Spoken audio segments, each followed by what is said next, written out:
सबने राम राम भाई और हर हर महादेव। मोक्ष की प्राप्ति कैसे होती है, ये प्रश्न हमारे जीवन में एक जिज्ञासा लेकर आता है और ये हमारी आत्मा की पुकार होती है।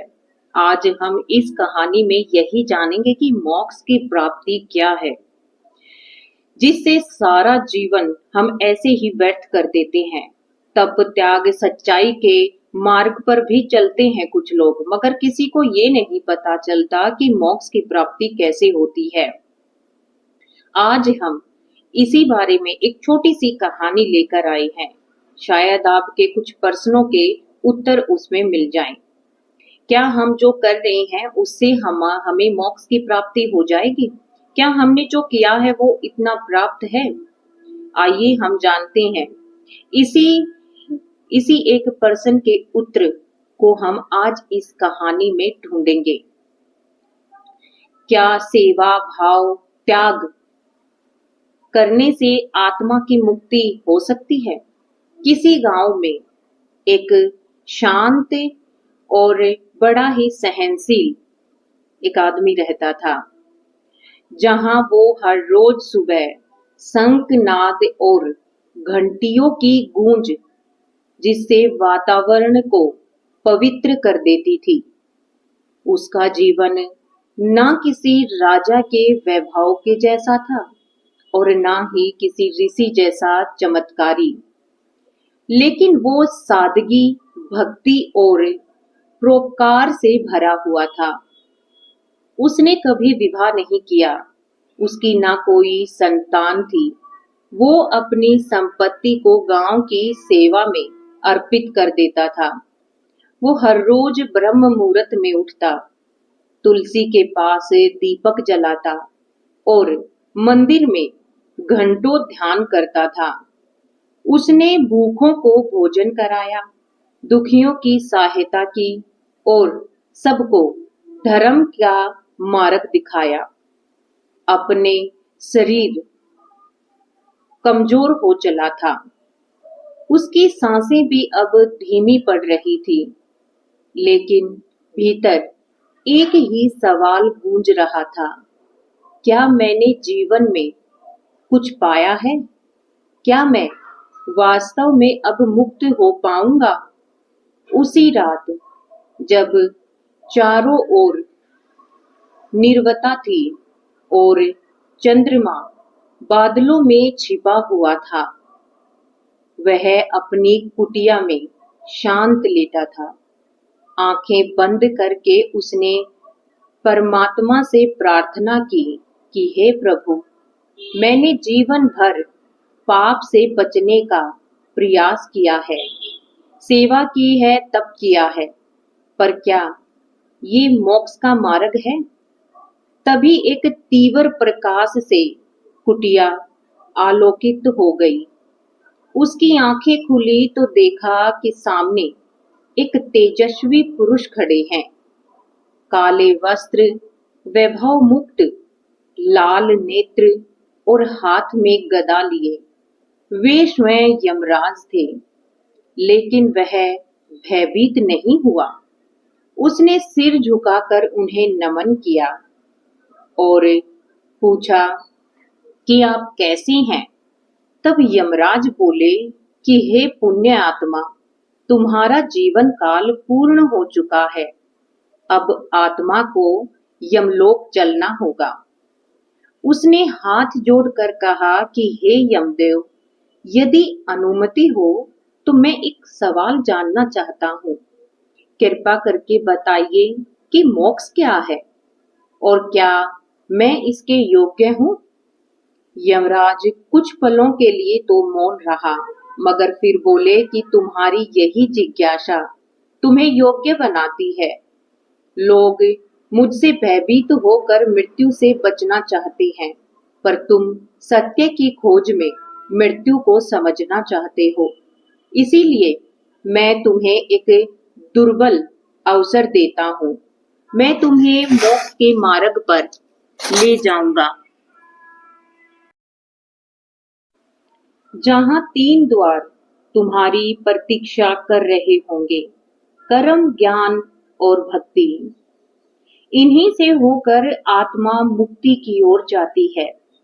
तब तपस्वी के हृदय में रोमांच जागा, पर साथ ही एक भय भी था। क्या मैं उस यात्रा के योग्य हूँ? यमराज मुस्कुराए और बोले कि जो इस पर्सन को पूछता है वह पहले ही अहंकार से मुक्त हो चुका होता है।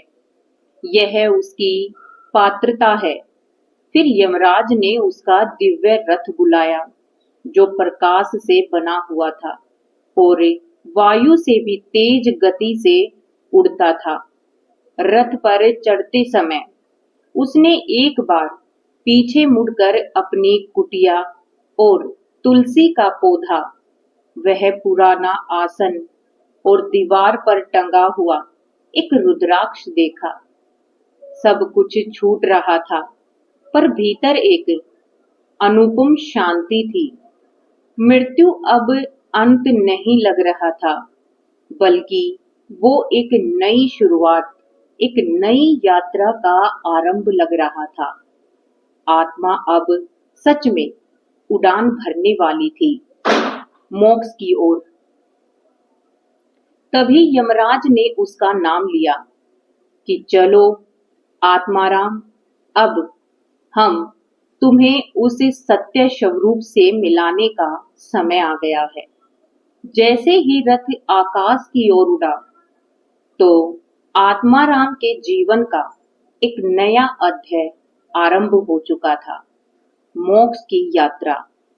अब वो शरीर के बंधन से मुक्त हो चुके थे और उनका आध्यात्मिक स्वरूप यमराज के साथ उस दिव्य रथ में विराजमान था, जिसका निर्णय किसी धातु या यंत्र से नहीं, बल्कि 7 प्रकार की अग्नियों और प्रकाश की तरंगों से हुआ था। उसमें कोई पहिया न था, फिर भी उसकी गति वायु से भी तेज और काल की सीमा से परे थी। ना धरती का कोई दृश्य दिख रहा था और ना ही आकाश की कोई सीमा। बस दीप्तिमान आकाश गंगाओं के माध्यम से वह रथ उन्हें एक अनंत यात्रा पर ले जा रहा था। और गोविंद और आत्माराम वहां पर मौन बैठे हुए थे और यमराज की तरफ ध्यान लगाए देख रहे थे। तभी फिर यमराज ने कहा कि आत्माराम, यह वही यात्रा है जिसे प्रेत पथ कहा जाता है। अधिकांश आत्माएं इससे डरकर मोह के बंधनों में बंध जाती हैं, लेकिन जो इसे शांति और जिज्ञासा से पार करता है, उसके लिए यह पथ मोक्ष की दहलीज बन जाता है। रथ का एक अदृश्य बिंदु पर आकर रुक जाता है। अब उनके सामने फैला था एक अकाल्पनिक दृश्य। स्वर्ण भूमि, नीले प्रकाश की पूंजों से झरता आकाश और आभायुक्त भवनों में सजी दिव्य नगरी, जिसका नाम यमलोक कहा जाता है। यही वह होता है, कौन पुण्य जन्म पाएगा और कौन स्वर्ग में जाएगा और कौन नरक में जाएगा, किसे मोक्ष की प्राप्ति होगी। अब आत्माराम की दृष्टि चारों ओर घूम रही थी, पर वहां न तो कोई शोर था, न कोई भय, केवल एक दिव्य अनुशासन और ईश्वरीय शांति। यमराज उन्हें एक विशाल सभागृह की ओर ले गई। उस भवन के द्वार पर नीलमणि से जड़ा था और उस पर लिखा हुआ था त्रिवेणी द्वार, जहां आत्मा अपना अंतिम परीक्षण से गुजरती है। आत्माराम ने पूछा कि हे यमदेव, ये जो त्रिवेणी द्वार है, ये क्या है? तब यमराज मुस्कुराते हुए बोले कि यह 3 द्वारों का एक बहुत बड़ा समूह है, जो कर्म, ज्ञान और भक्ति, इन्हीं से गुजरकर आत्मा का यह निर्णय होता है कि वह बंधन में है या बंधन मुक्त है। भीतर प्रवेश करते ही उनके सामने प्रकट हुए 3 वैभव द्वार। पहला था कर्म पथ, जो लाल और स्वर्ण आभा से चमकता हुआ था, जिस पर अंकित था कि तेरे कर्म की ही तेरी यात्रा का प्रारंभ है।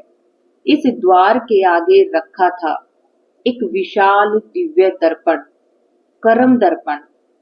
इसमें आत्मा अपने जीवन के हर छोटे बड़े कर्म का चित्र देख सकती थी। न कोई पर्दा था और न कोई छल।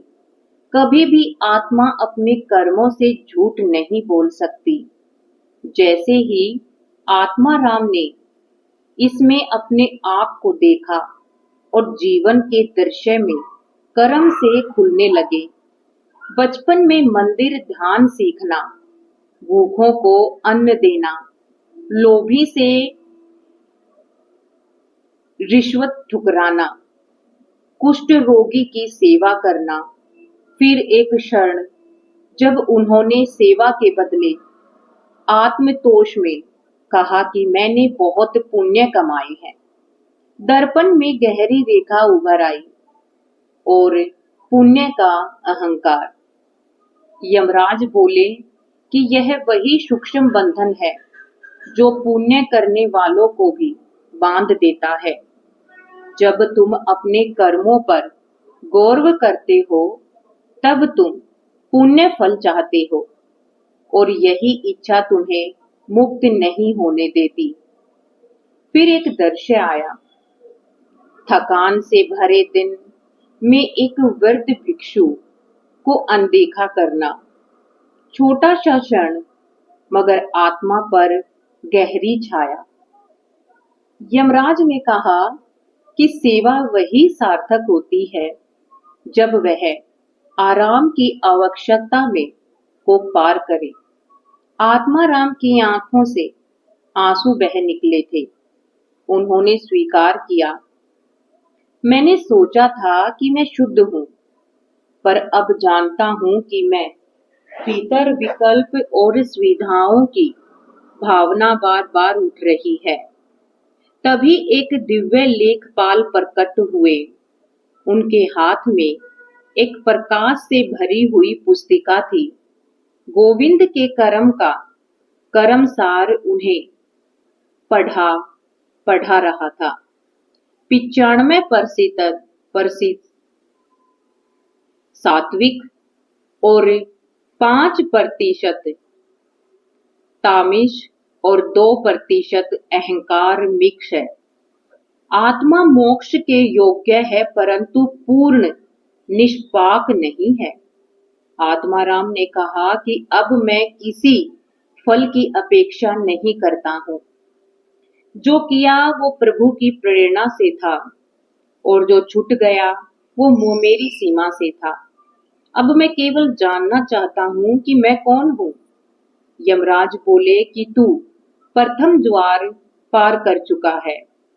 तेरे भीतर देखने की शक्ति स्वीकार की, और वो भी नम्रता से, और आगे बढ़ने की तीव्रता भी।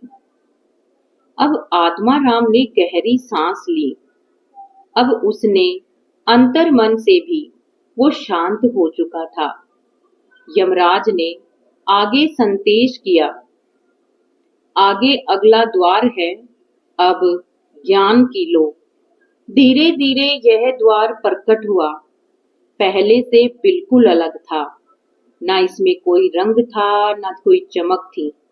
केवल एक सात्विक शांति और दिव्यता थी।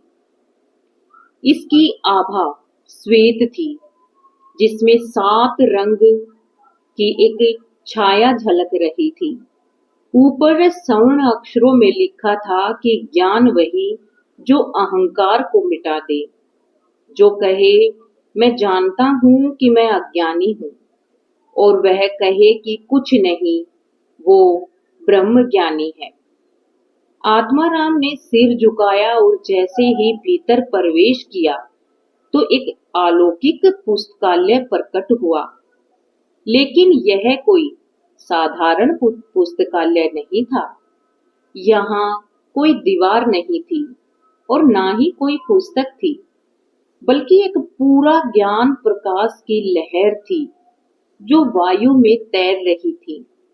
धीमी धीमी मंत्रों की ध्वनियां थी, ऋषियों के अनुभव, वेदों की रचनाएं थी।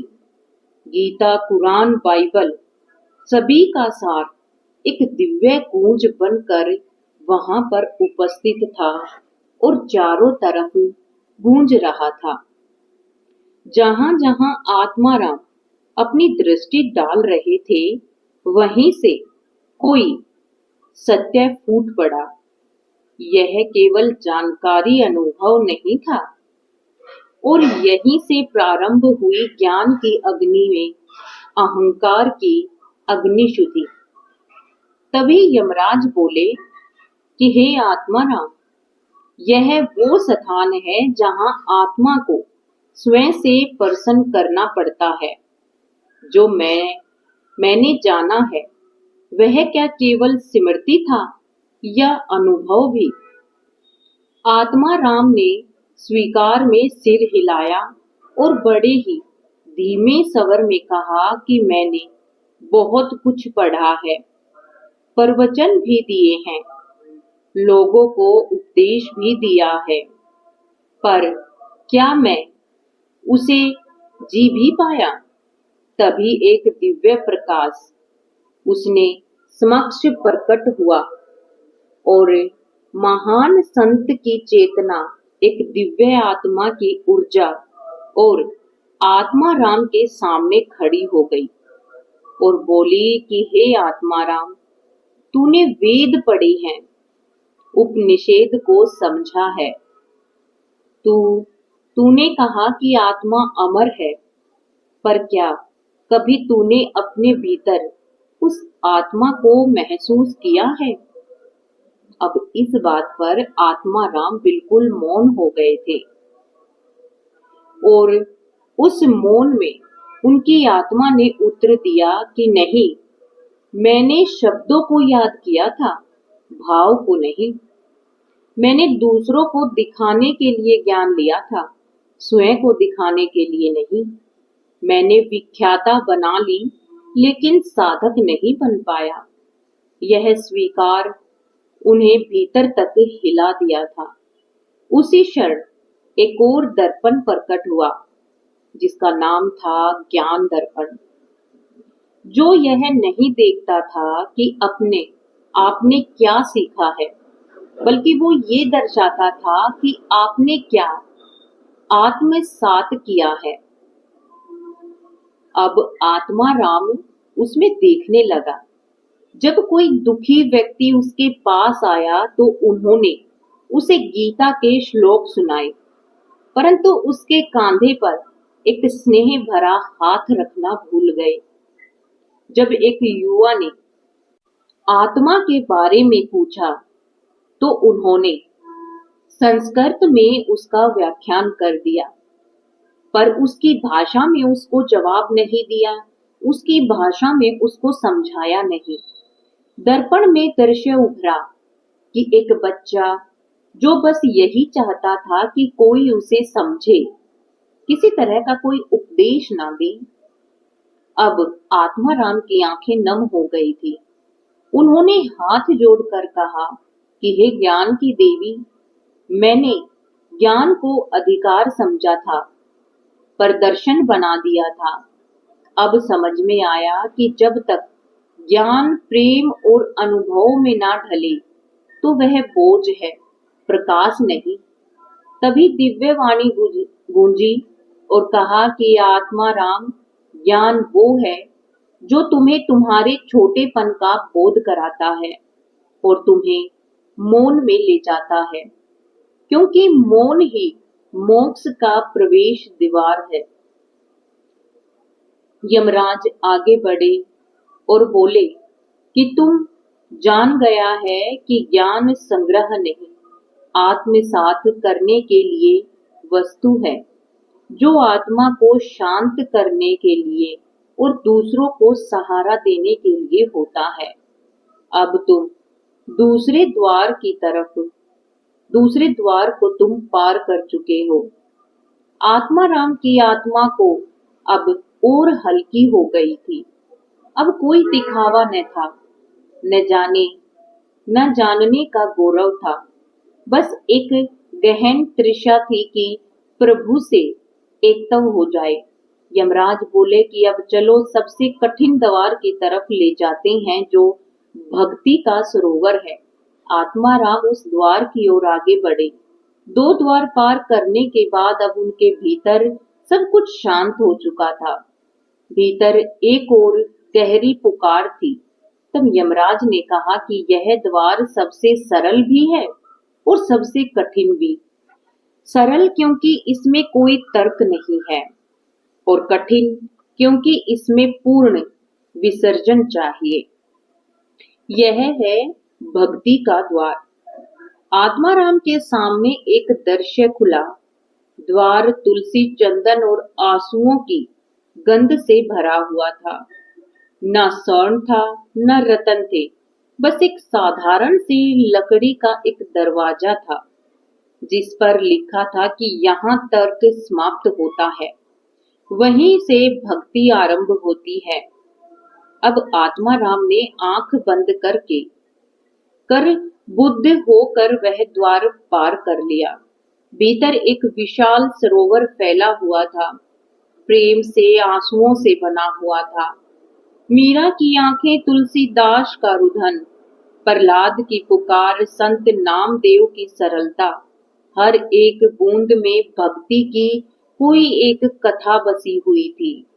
तभी गोविंद ने देखा कि उन्हें अपनी भक्ति का प्रतिबिंब उन्होंने पूजन किया था, नियम से, पर प्रेम से नहीं। उन्हें प्रभु को संकट मोचन माना था, सखा नहीं। उन्होंने प्रार्थनाएं की थी, मेरी प्रतिष्ठा बचाना, मेरे पुत्र को सुख देना, मेरी रक्षा करना। मगर कभी प्रभु को ये नहीं कहा कि मैं तुम्हें प्रेम करता हूँ, बिना किसी शर्त के। सरोवर से दिव्य आकृतियां उठी। हनुमान जी निस्वार्थ, मीरा का विरह, कबीर की चेतना, रैदास का भोलापन, सबने मिलकर आत्माराम को दिखाया कि भक्ति तो प्रेम है, निस्वार्थ, निर्मल। अब आत्माराम कांप उठे थे। वो बोले कि हे प्रभु, मैं आपको डर से पूजा करता रहा, प्रेम से नहीं। अब मैं जान गया हूँ कि मोक्ष ज्ञान से नहीं, केवल प्रेम से मिलता है। तभी आकाश में एक वाणी गूंजी और स्वयं श्री हरि की, हे आत्मा, जब तुझे बिना कारण प्रेम करने लगोगे, तभी मैं तेरे भीतर निवास कर पाऊंगा। तू भक्ति नहीं करता, तू सौदे करता है, पर आज तेरे नेत्रों से जो आंसू बहे हैं, वही एक सच्ची आराधना है।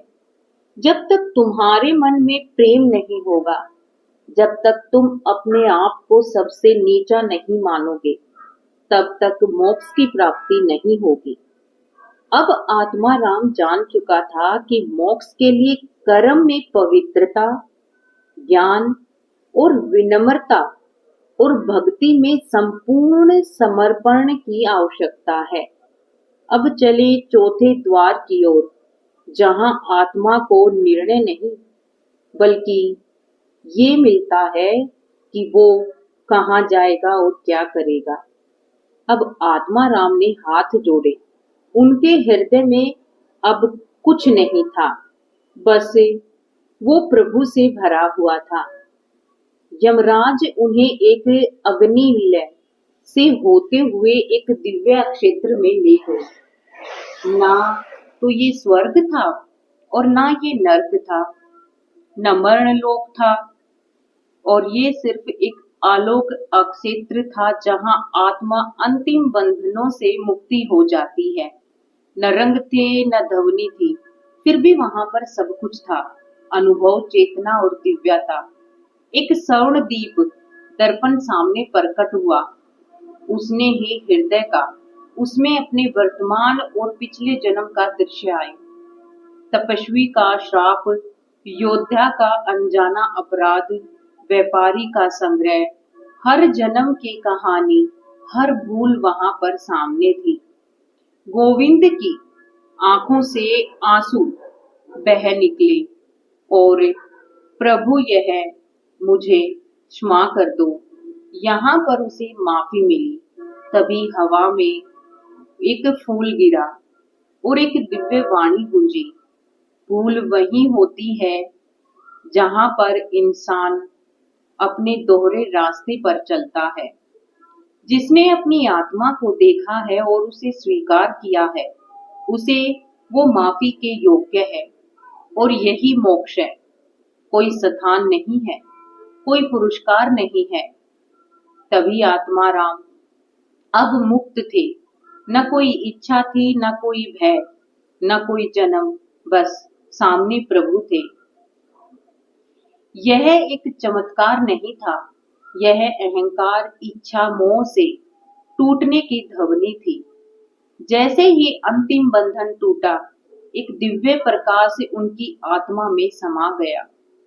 अब आत्मा राम वह अवधूत हो गए थे। नाम, स्वरूप, काल सब समाप्त हो गया था।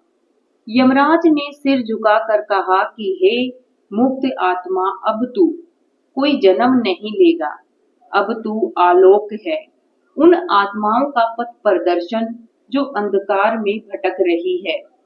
आत्मा राम की चेतना उस परम प्रकाश में लीन हो गई थी, वहां से एक अंतिम तरंग उठी थी और एक संदेश के रूप में धरती पर कई साधनाओं से उसी क्षण एक अनुभूति की गई थी। कोई आत्मा मुझे भीतर से छू गई है। अब यही था आत्मा राम का संदेश। अब आत्मा राम को संदेश मोक्ष, कोई भागना नहीं था, अब ना ही कुछ समझना था। पहला संदेश था कि मोक्ष को भगाना नहीं। दूसरा संदेश था कि कर्म की कुंजी, अच्छा बुरा हम क्या कर रहे हैं। और तीसरा है प्रेम ही परमात्मा है, जो इन तीनों से बंध जाता है। और अंत में चौथा, मृत्यु से डरो मत, वो एक नई शुरुआत है। एक जन्म जैसे सत्य है, वैसे ही मृत्यु भी एक बहुत बड़ा सत्य है। इसीलिए अपने कर्मों पर हमें ध्यान देना चाहिए। अगर हमारे कर्म अच्छे होंगे, अगर हम प्रेम से सब कुछ करेंगे तो सब अच्छा होगा। और यही ध्यान जो करना है अपने लिए, अपने आप को समझा कर कीजिए, परमात्मा आपके साथ होगा। ये थी मोक्ष की प्राप्ति। कैसी लगी हमारी कहानी, प्लीज कमेंट बॉक्स में जरूर बताइएगा। और अगर आप नए हैं तो चैनल को सब्सक्राइब कीजिएगा, ताकि आने वाली और अच्छी कहानियां आप तक पहुंच सके। हर हर महादेव। राधे राधे।